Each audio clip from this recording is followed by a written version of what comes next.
should be in the train. You should be in the train.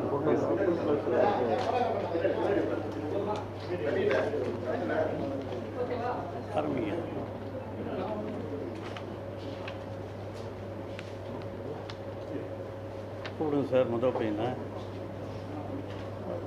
Counselling online ஆரம்பிச்சிருங்கம்மா. Counselling ஆரம்பிங்க. இப்போ தெரியுமா ஒன்றும் ஆன்லைன்லன்னா நமக்கு தெரியும். அந்த சைட்டில் அதில் தெரியுமா? அதில் இப்போ சைட்டில் தெரியும். சைட் ஆன் கொஞ்சம் எல்லாமே ஸ்க்ரீன்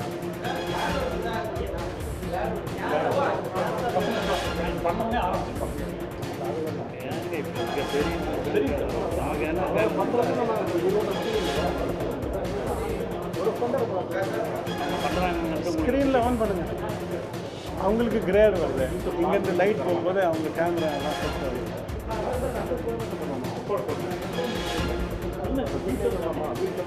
இங்கேருந்து பண்ணலாம், பட் இங்கே தெரியுங்க ஸ்க்ரீனில் எத்தனை பேருக்கு ஆயிடுச்சு.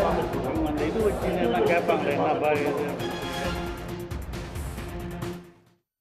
பொறியியல் படிப்பில் சேர்வதற்கான கலந்தாய்வு இன்று தொடங்குகிறது. முதல் நாளான இன்று சிறப்பு பிரிவினருக்கான பொறியியல் கலந்தாய்வு தொடங்கி இன்று நடைபெற இருக்கிறது. இன்று தொடங்கிய சிறப்பு பிரிவினருக்கான கலந்தாய்வு ஜூலை 27ஆம் தேதி வரை நடைபெற இருக்கிறது. சிறப்பு பிரிவினருக்கான கலந்தாய்வு முடிந்து ஜூலை 29ஆம் தேதி முதல் பொது பிரிவினருக்கான கலந்தாய்வு தொடங்கும் என்று ஏற்கனவே அறிவிக்கப்பட்டுள்ளது. பொறியியல் மாணவர் சேர்க்கைக்கான கலந்தாய்வு இன்று தொடங்கியுள்ள நிலையில் பொறியியல் கலந்தாய்வை உயர்கல்வித்துறை அமைச்சர் பொன்முடி தற்போது அதனை தொடங்கி வைக்கிறார். அந்த காட்சிகளை தற்போது நேரலையில் பார்த்து வருகிறோம்.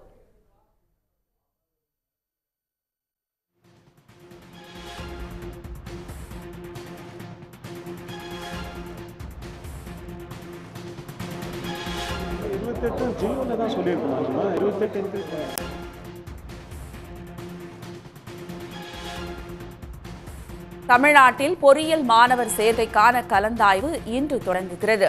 பொறியியல் கலந்தாய்வை உயர்கல்வித்துறை அமைச்சர் பொன்முடி தற்போது தொடங்கி வைத்தார். முதல் நாளான இன்று சிறப்பு பிரிவினருக்கான பொறியியல் கலந்தாய்வு தொடங்கியிருக்கிறது. முன்னாள் ராணுவத்தினரின் வாரிசுகள், விளையாட்டு வீரர்கள், மாற்றுத்திறனாளிகள் ஆகியோருக்கு கலந்தாய்வு நடைபெறுகிறது.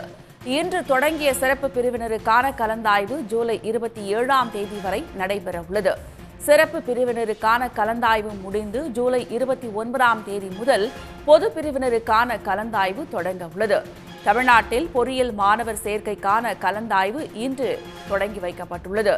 பொறியியல் கலந்தாய்வை உயர்கல்வித்துறை அமைச்சர் பொன்முடி தற்போது தொடங்கி வைத்தார். அந்த காட்சிகளை தற்போது நேரலையில் பார்த்து வருகிறோம். முதல் நாளான இன்று சிறப்பு பிரிவினருக்கான பொறியியல் கலந்தாய்வு தொடங்க இருக்கிறது. முன்னாள் ராணுவத்தினரின் வாரிசுகள், விளையாட்டு வீரர்கள், மாற்றுத்திறனாளிகள் ஆகியோருக்கு கலந்தாய்வு நடைபெறுகிறது. இன்று தொடங்கிய சிறப்பு பிரிவினருக்கான கலந்தாய்வு ஜூலை 27ஆம் தேதி வரை நடைபெறவுள்ளது. இது பற்றிய மேலும் விவரங்களை தருகிறார் நமது செய்தியாளர் பிரபாகரன். பிரபாகரன், முழு விவரம்.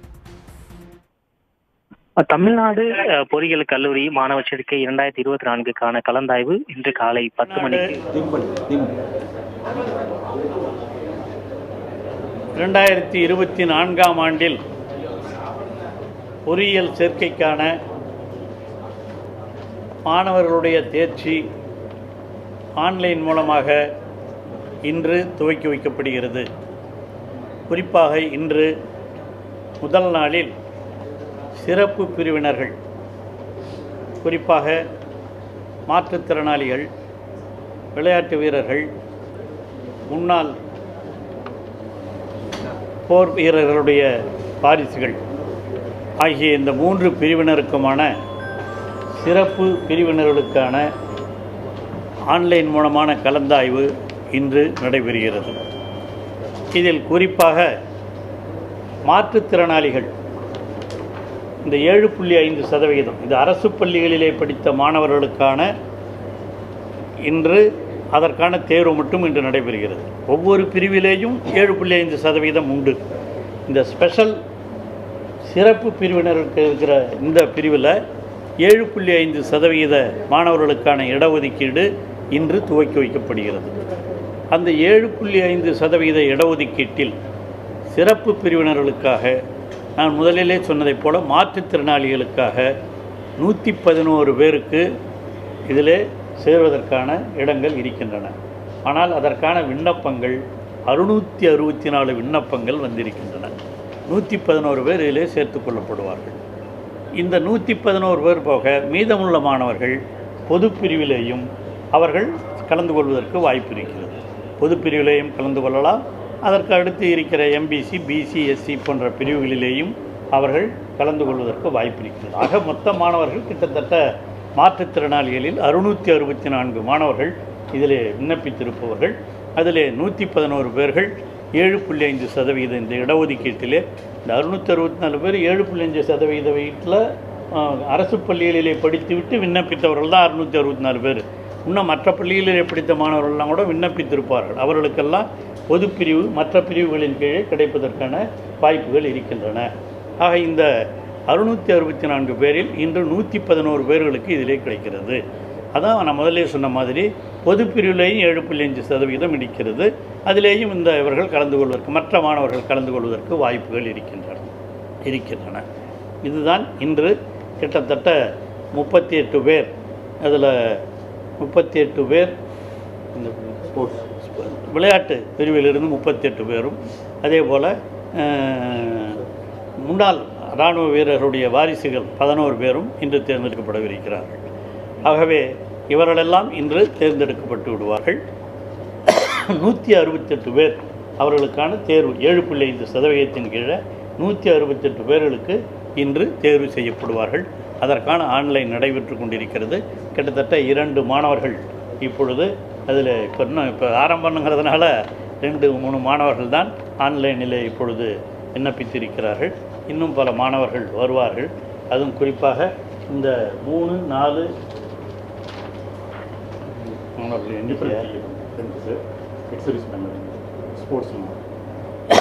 ஸ்போர்ட்ஸ் கோட்டாவில் 4 பேர் இப்போ இதுவரையில் கலந்துக்கிட்டு இருக்காங்க.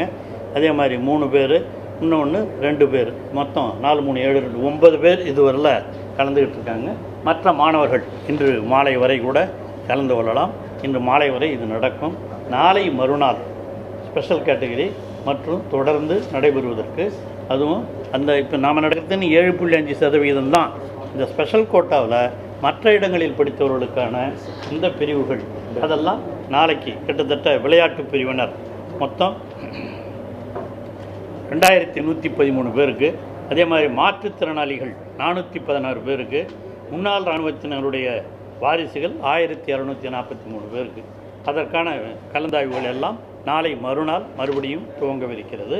ஆகவே இன்று அரசு பள்ளியிலே படித்த மாணவர்களுக்கான கலந்தாய்வு மட்டும் இன்று துவங்கி வைக்கப்படுகிறது. அது துவங்கும். பொது பிரிவினர்களுக்கான கலந்தாய்வுகள் எல்லாம் தொடர்ந்து நடைபெறுகின்ற தேதியெல்லாம் முதல்ல உங்களுக்கு நாங்கள் சொல்லியிருக்கிறோம். பொது பிரிவுகளுக்கான மாணவர்களுக்கு 18 29 இந்த மாதமா 29ஆம் தேதியிலிருந்து பொது பிரிவு மாணவர்களுக்கான கலந்தாய்வு துவங்கவிருக்கிறது. அதே போல் சப்ளிமெண்ட்ரி கவுன்சிலிங் அது 6/9/2024 அது தொடங்கவிருக்கிறது. அதே போல் SC SC ஸ்டூடெண்ட் மாணவர்களுக்கான கலந்தாய்வு 10/9/2024 கலந்தாய்க்கப்படுகிறது. அந்த கவுன்சிலிங் 11/9 முடியும். அதற்கு அப்புறமும் எங்கன்னா இடம் இருந்து தனியார் கல்லூரியில் இடம் இருந்து மாணவர்கள் சேர விரும்பி எங்களிடம் விண்ணப்பித்தால் அவர்களுக்கும் நாங்கள் ரிலாக்ஸேஷன் கொடுத்து சேர்வதற்கான வாய்ப்புகளையும் உருவாக்கி இருக்கிறோம். ஆகவே இன்று முதல் இது கிட்டத்தட்ட 9வது மாதம் செப்டம்பர் 11 வரையில் இது தொடர்ந்து நடைபெறவிருக்கிறது. அதற்கப்புறம் கல்லூரிகளும் துவங்கப்பட்டு நடைபெறும். மொத்த கல்லூரிகளுடைய எண்ணிக்கை 433 கல்லூரிகள் இருக்கின்றன. இந்த 433 கல்லூரிகளில் கிட்டத்தட்ட இதுவரையில் வந்திருக்கிற விண்ணப்பங்கள், அந்த கல்லூரிகளுக்காக வந்திருக்கிற விண்ணப்பங்கள் 2,40,491 பேர் விண்ணப்பித்திருந்தார்கள். அதிலே பணம் கட்டி தகுதியுடையவர்களாக இருந்தவர்கள் 1,79,938 பேர் தகுதியுடையவர்களாக கருதப்பட்டார்கள். இதில் பொதுக்கல்வி பிரிவிற்கான இடங்கள் அது 1,76,342 அந்த +2 படிச்சுட்டு வர மாணவர்களுக்கு மற்றும் தொழிற்கல்வி பிரிவினர் அதில் +2லேயே வொக்கேஷனல் கோர்ஸ் படிச்சுட்டு வராங்க இல்லையா, அவர்களுக்காக கிட்டத்தட்ட 3596 2% அவர்களுக்காகவும் நாம் ஒதுக்கி வைத்திருக்கிறோம். அதற்கான இடங்களும் அவர்களுக்கு கொடுக்கப்படும். ஆக மொத்தம் 1,79,938 பேர் இப்போ இதுக்கு ஆன்லைனில் கலந்துக்கிறாங்க.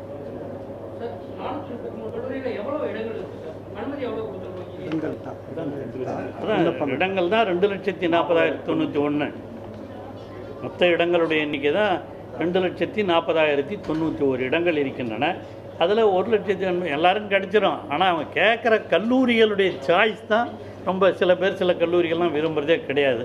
இந்த வருஷமே இருக்கிற தனியார் கல்லூரிகளில் கிட்டத்தட்ட 8 கல்லூரிகளை மூடுறாங்க. ஆனால் அதே 8 கல்லூரிகளை மூடும்போது 3 புதிய கல்லூரிகளையும் துவங்குறாங்க. அந்த மாதிரி நடைபெறுகின்ற சூழ்நிலைகள் எல்லாம் உருவாகி இருக்கின்றன. ஆகவே இந்த பொறியியல் படிக்கிற மாணவர்களுக்கெல்லாம் வேலை வாய்ப்புகளை அதிகரிக்க வேண்டும் என்ற எண்ணத்தோடு தான் நம்முடைய தமிழக முதலமைச்சர் அவர்கள் நான் முதல்வன் திட்டத்தையும் அறிமுகப்படுத்தி எல்லா பொறியியல் கல்லூரிகளிலேயும் நான் முதல்வன் திட்டத்தை கொண்டு வந்திருக்கிறார். தொழிற்சாலைகளோடு தொடர்புபடுத்தி இன்னும் வெளிநாட்டிலே இருக்கிற கல்லூரிகளோடெல்லாம் அண்ணா பல்கலைக்கழகத்திலே வெளிநாட்டில் இருக்கிற பல்கலைக்கழகங்களோடெல்லாம் தொடர்பு ஏற்படுத்தி இருக்கிறார். இதெல்லாம் முதலமைச்சர் படிக்கிற மாணவர்களுக்கு வேலை வாய்ப்புகளை பெருக்க வேண்டும். நம்ம இங்கே இருக்கிற தனியார் தொழிற்சாலைகளிலும் அரசு தொழிற்சாலைகளிலும் மற்றும் உள்ள வெளிநாடுகளுக்கு செல்லக்கூடியவர்களுக்கு வகுப்பில் அவர்களை எல்லாம் தயார்படுத்துவதற்காகத்தான் நான் முதல்வன் திட்டத்தை தமிழக முதலமைச்சர் அறிவித்திருக்கிறார். அந்த நான் முதல்வன் திட்டத்தின் மூலமாக தான் கொஞ்ச நாளைக்கு முன்னே நீங்கள்லாம் பார்த்துருப்பீங்க, 22 மாணவர்கள் தமிழகத்தில் இருந்து தேர்ந்தெடுக்கப்பட்டு லண்டனுக்கு அனுப்பி வைக்கப்பட்டு அவர்கள் பயிற்சி அளிக்கப்பட்டு இங்கே திரும்பி வந்து இருக்கிறார்கள் என்பதை நீங்கள் நன்கு அறிவீர்கள். ஆகவே அந்த அடிப்படையில் தான் பொறியியல் கல்லூரிகளில் சேர்கிற மாணவர்கள் முதல்ல நான் ரொம்ப கம்மியாக இருந்தது, இப்போ ஓரளவு பரவாயில்ல. காரணம் தமிழக முதல்வர் எடுத்திருக்கிற நடவடிக்கைகள் தான். அவர்களுக்காக வேலைவாய்ப்பு படிக்கும்போது என்ன நினைக்கிறோம், எல்லாம் வேலைக்கு போகணும்னு தான் பெரும்பாலும் நினைப்பவர்கள் தான் இருக்கிறார்கள். ஆகவே அவர்களுக்கு இந்த வேலைவாய்ப்புகளை அதிகரிக்க வேண்டும் என்ற எண்ணத்தோடு தான் இவைகளெல்லாம் செய்யப்பட்டிருக்கின்றன. இன்ஜினியரிங் முடிச்சு சார், இப்போ பார்த்தீங்கன்னா தனியார் பொறியியல் கல்லூரியில் படிக்கக்கூடிய மாணவர்களுடைய பாஸ் பர்சன்டேஜ் ரொம்ப கம்மியாக இருக்குது. ஒரு 80 காலேஜில் மட்டும்தான் 50% மேலே பாஸ் பண்ணுறாங்க, மீதி காலேஜில் கம்மியாக பாஸ் பண்ணிக்கிட்டு இருக்காங்க. அதுக்கு நம்ம ஏதாவது நடவடிக்கை எடுக்க போகலாம்? தனியார் கல்லூரிக்கு அப்ரூவல் கொடுக்குறதே அண்ணா யூனிவர்சிட்டிலேருந்து போய் பார்த்துட்டு செக் பண்ணிட்டு வந்து தான் கொடுக்குறாங்க. ஆக அந்த ரிசல்ட்டை பொறுத்த வரையில் சில கல்லூரிகளில் அதிகமாக இருக்கும், சில கல்லூரிகளில் கம்மியாக இருக்கும். அதற்காக இந்த கல்வி தரத்தை உயர்த்த வேண்டும். அதான் முதலமைச்சர் சொல்லியிருப்பதே. அவர் அடிக்கடி நானும் சொல்லியிருக்கேன். அவர் இந்த 2 கண்களாக கருதுவதே ஒன்று கல்வி, இன்னொன்று சுகாதாரம். இந்த கல்வியில் கூட அவர் குறிப்பாக எண்ணிக்கை உயர்ந்தால் மட்டும் போதாது. இப்போ இந்தியாவிலேயே தமிழ்நாட்டில் தான் உயர்கல்வி படிப்புகளுடைய எண்ணிக்கை உயர்ந்திருக்கிறது.